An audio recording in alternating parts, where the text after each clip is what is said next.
ദൈവത്തിന് മഹത്വം. നമ്മുടെ പ്രതിദിന ആഹാരം ഓഗസ്റ്റ് 27. യേശുവിനോട് കൂടുതൽ അനുരൂപരാകുക.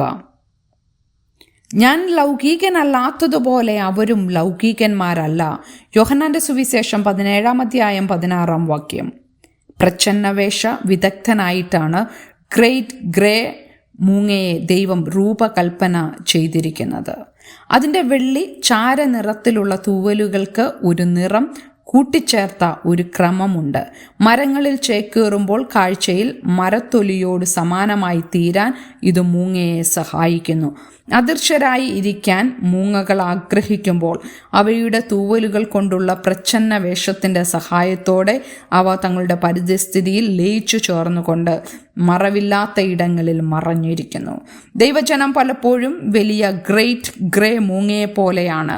മനഃപൂർവമോ അല്ലാതെയോ നമുക്ക് ലോകവുമായി എളുപ്പത്തിൽ ലയിച്ചു ചേർന്നുകൊണ്ട് ക്രിസ്തു വിശ്വാസികളായി തിരിച്ചറിയപ്പെടാതെ തുടരാൻ സാധിക്കുന്നു. തൻ്റെ വചനം പ്രമാണിക്കുന്നവരും പിതാവ് തനിക്ക് ലോകത്തിൽ നിന്ന് നൽകിയിരിക്കുന്നവരുമായ തൻ്റെ ശിഷ്യന്മാർക്കു വേണ്ടി യേശു പ്രാർത്ഥിച്ചു. താൻ അവരെ വിട്ടുപോയതിനു ശേഷം വിശുദ്ധിയിലും സ്ഥിരതയുള്ള സന്തോഷത്തിലും അവർ ജീവിക്കാനായി അവരെ സംരക്ഷിക്കാനും ശക്തിപ്പെടുത്താനും പിതാവായ ദൈവത്തോട് പുത്രനായ ദൈവം ആവശ്യപ്പെട്ടു.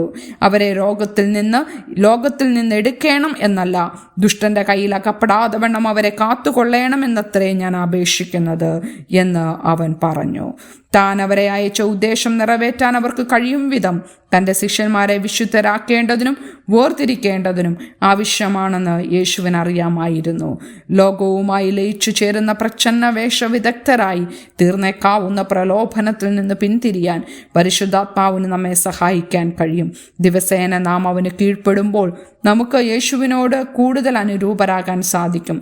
നാം ഐക്യത്തിലും സ്നേഹത്തിലും ജീവിക്കുമ്പോൾ ദൈവം തൻ്റെ എല്ലാ മഹത്വത്തോടെയും മറ്റുള്ളവരെ ക്രിസ്തുവിലേക്ക് ആകർഷിക്കും. ചിന്തിക്കുക, നിങ്ങളുടെ ജീവിതത്തിൻ്റെ ഏതു മേഖലകളിലാണ് നിങ്ങളെ കൂടുതൽ യേശുവിനെ പോലെ ആക്കാൻ നിങ്ങൾക്ക് ദൈവത്തോട് അപേക്ഷിക്കാൻ കഴിയുക? യേശുവിനെ പോലെ ജീവിക്കുകയും സ്നേഹിക്കുകയും ചെയ്യുന്ന അവരുടെ രീതി നിമിത്തം നിങ്ങളെ അടുപ്പിക്കാൻ ദൈവം എപ്രകാരം മറ്റൊരാളെ ഉപയോഗിച്ചു? ദൈവത്തിന് മഹത്വം.